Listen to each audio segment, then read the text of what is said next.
zuba. O tome ćemo ovoga jutra razgovarati sa doktorkom Majom Mikalački, ona je stomatolog. Dobro jutro i dobrodošli.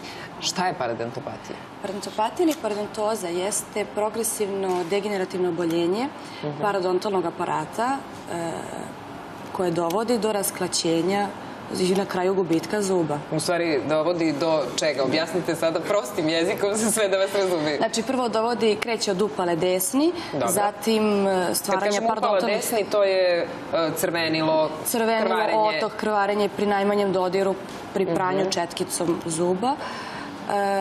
Zatim dolazi stvaranje paradontalnih džepova, to su prostori koji se nalaze u predelu oko zuba. Dobro. Zatim dovodi do rasklaćenja. Tu se zavlači hrana, je li tako? Jeste, to su plak, čvrste naslage, meke naslage,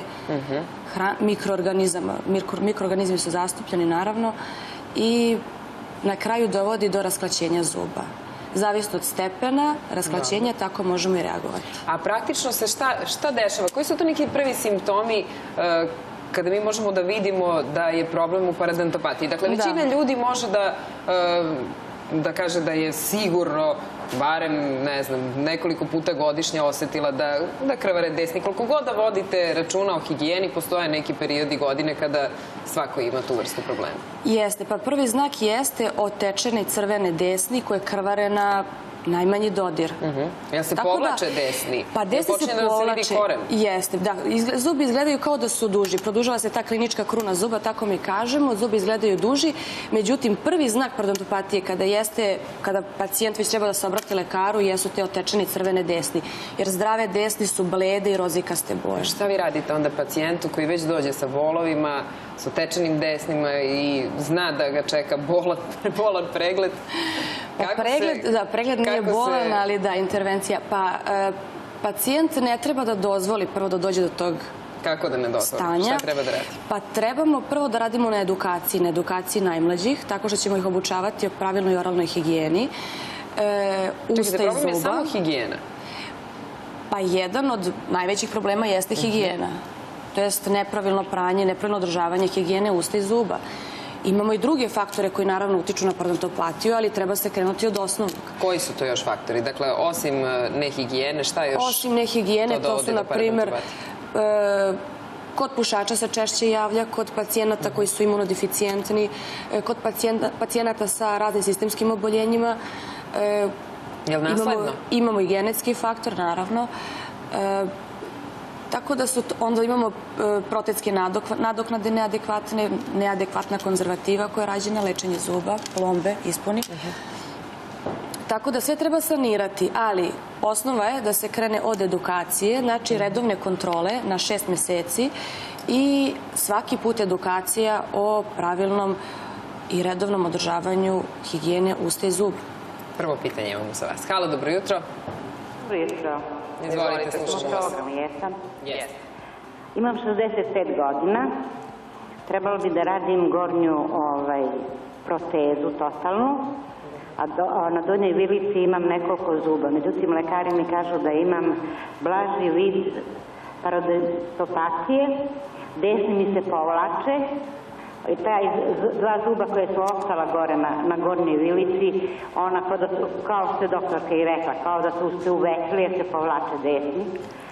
Malo jedan je klimav i sad moje pitanje glasi, nemam krvarenja, nemam upale, nikad nisam ni imala, samo sad sam počela to ja to nisam pre godinu dana i osjećam blago hrana da mi ulazi. Posle ručka mora da perem zube i to u desni. A recite nam koliko zuba imate u gornjoj vilici? Ja vas slabo čujem telefonom, ne znam da li da Nemojte televizor da pojačavate. Ajde, jel me čujete bolje sada? Pa sad, recite. Koliko imate zuba u gornjoj vilici? U gornjoj vilici imam još 2, to sam rešila da vadim, iako mi nisu bolni, a u donjoj imam 8. Aha. A gde vam se zavlači hrana? Molim? Pa gde vam se hrana zavlači? U desni. U džepove. U desni, ona sitnija hrana. Jasno. Hvala puno na uključenju. Dakle, šta sad ova gospođa koja je sebe dovela u ovu situaciju da ostane sa sveukupno 10 zuba može da uradi, a ima paradontozu? Ovako. Parodontopatija, to je samo oboljenje ne boli. Znači, bol se javlja ili u tom stadijumu kada dolazi do krvarenja desne, to što desni krvare, ili kada dođe do rasklaćenja zuba, kada je žvakanje bolno. Sada, kod pacijentkinje je produžena klinička kruna. Radi se, trebalo bi na osnovu rentgen snimka, naravno, utvrditi koliko je kosti ostalo u vilici, kako izgledaju, koliko su zubi učvršćeni, to se u kliničkom pregledu radi. Kako mislite koliko je kosti ostalo? Ako su ispali zubi, šta još može da se desi? Mislim, koji je to razlog zašto ne bi ona mogla, recimo, da stavi protezu? Pa, ona može da stavi protezu. Proteza, naravno, ako se radi totalna proteza, moraju se ukloniti prvo svi zubi, moraju se ekstrahovati svi zubi iz usta. Sada, koliko sam ja shvatila, njoj je preporučeno da se ekstrahuju, to jest izvade ta dva zuba iz gornje vilice, jer su ona dovoljno rasklaćena da se ne mogu spasiti. Sada, što se tiče zuba donje vilice, ako postoji mogućnost spašavanja tih zuba u donjoj vilici, to naravno treba uraditi zato što je dobro imati bar jedan svoj zub u vilici. Sada, kod parodontopatije dolazi do resorpcije alveolarne kosti. Znači, to je naša donjovilična ili gornjovilična kost. Znači, kost se povlači pred infekcijom, prosto kost se povlači. Sada, mi utvrđujemo stepen povlačenja kosti, to je resorpcijom. Znači, parodontopatija može biti lokalizovana, može biti generalizovana, zavisi opet... Zavisi... Od čega? Pa zavisi od kliničkog... Kako ćemo mi utvrditi, zavisi od kliničkog pregleda, od rentgen snimka.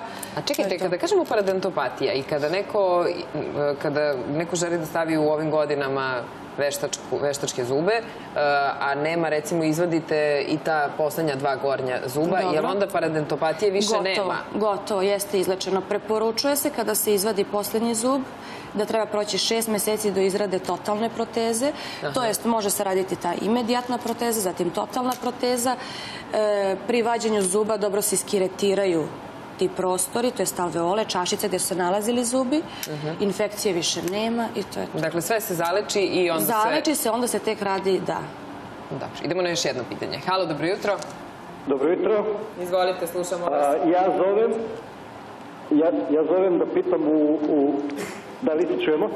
Da, u programu ste, izvolite. Ja zovem da pitam u vezi sa mojom suprugom, pošto ona isto ima parodontopatiju, maltene cela gornja vilica, zubi se klate. Moje pitanje je sledeće. Da li postoji mogućnost da ona taj problem reši, pošto nikako neće 2 godine da ide kod zubara, da li postoji mogućnost da ona to reši, a da ne pojavi se kod zubara? Pa vi ste fenomenalni. Čekajte, što je rekao, izvinite? Da li postoji mogućnost da se reši ovaj problem, da supruga ne ide uopšte kod zubara? Teško. Postoje više načina lečenja parodontopatije. To je konzervativno i hiruško, nekada se radi u kombinaciji. Konzervativno lečenje parodontopatije uvek se kreće od toga. Prvo uklanjamo subjektivne simptome. Ako postoji bol, subjektivni simptom jeste bol. Bol pri žvakanju, krvarenje desni, uklanjamo subjektivne simptome. Zatim pristupamo uklanjanju čvrstih i mekih naslaga sa zuba. Posle te faze pristupamo... Dakle, to je kamenac. Jeste, kamenac i plak prosto sa zuba, meke naslage. Zatim pristupamo kiretiranju parodontoloških džepova. To su prostori koji se nalaze oko zuba, znači između zuba i prosto gingive. Znači imamo jedan prostor gde se nama zadržavaju čvrste meke naslage. Dobro, to se malo očisti. To se mora iskiretirati. Ne boli. Dobro. Zatim, ako to sve nije dovoljno, ako se utvrdi da treba, ako je resorpcija kosti malo veća, povlačenje kosti, može se pristupiti hiruškoj intervenciji, gde se radi ugradnja veštačke kosti.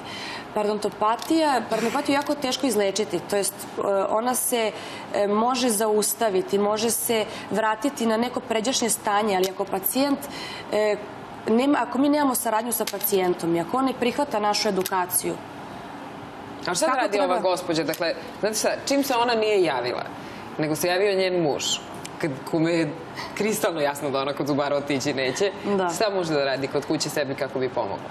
Sebi kako bi pomogla? Pa u kući ne može ništa sama. Ništa, ja? Pa ne može.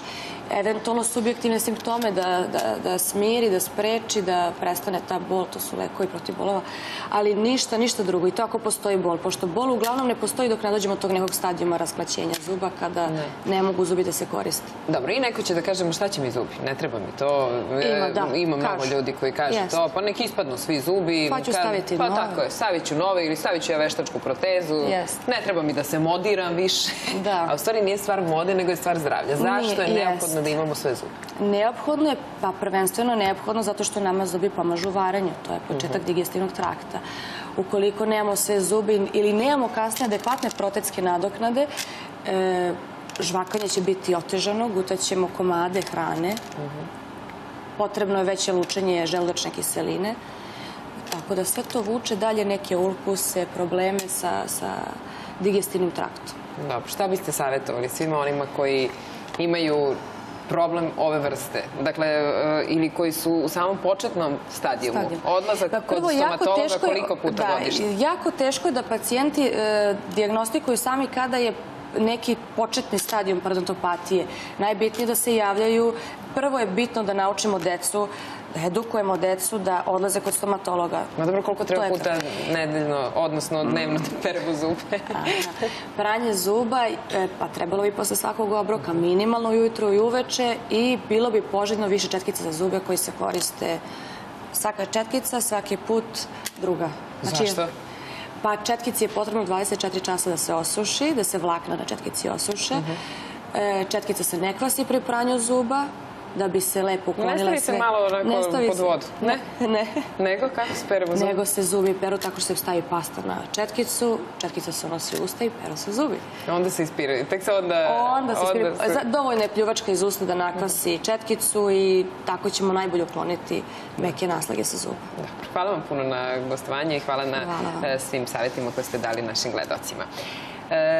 Uprkos teškoj 2013. godini u Vojno-medicinskoj akademiji uvedene su nove procedure koje do sada nisu rađene i najavljeno je da će tokom ove godine biti zaposlen određen broj lekara i određen broj medicinskih sestara. Načelnik Vojno-medicinske akademije, profesor Marijan Novaković, ocenio je da se zakon o budžetskom sistemu i zabrana zapošljavanja u naredne 2 godine odnosi i na zaposlene u VMA, ali da oni formacijski nisu popunjeni. Nova radna mesta za domaće stručnjake biće samo neke od metoda kojima ova ustanova planira da zdravstvo u našoj zemlji podigne na viši nivo u ovoj godini. Najviše će vjerojatno biti tehničara, čak možda i oko 50-60 lekara, možda 10-ak, jer mi ćemo u toku ove godine dobiti nove specijaliste koji završavaju specijalizaciju i svoju edukaciju u ovom, tako da i tu ćemo uvek se truditi da najbolje kadrove zadržimo u klinikama gde postoji prazno formacijsko mesto, a shodno njihovoj završenoj specijalizaciji. Govoreći o transplantaciji organa, Novaković je istakao da je urađen isti broj transplantacija kao i prošle godine, ali da je povećan broj onih kadaveričnih. Mislim da polako svest naših ljudi ide u tom pravcu, da shvataju da je stvarno donatorstvo organa izuzetno značajno za ovu granu medicine. Načelnik Vojno-medicinske akademije kaže da je u godini za nama sve zdravstvene ustanove pratila nestašica ugradnog materijala i dodaje da se stiče utisak da neki nabavljači namerno prave opstrukcije. Evo, to se najviše ogleda upravo u polju ortopedije, oftalmologije, gde postoji i kadar, postoje i uslovi i za izvođenje mnogo većih broja operacija, ali jednostavno nismo bili u situaciji da imamo adekvatan materijal, dovoljno materijala da bi mogli da ga koristimo. Novaković podsjeća da je prošla godina bila teška i za Vojno-medicinsku akademiju. On kaže da u jednom periodu nisu rađene operacije, osim onih hitnih, ali da nije bilo ni značajnih nabavki opreme. Zbog nedostatka novca bilo je i manje infrastrukturnih ulaganja, ali se, kako kaže, u tekućoj godini očekuje poboljšanje u svakom od tih segmenata. Novaković međutim zaključuje da će zapošljavanje obrazovanog kadra u tekućoj godini biti glavna preokupacija ustanove u njegovoj nadležnosti. Dušan Backović, televizija Pink. Američka košarkaška zvezda Dennis Rodman, koji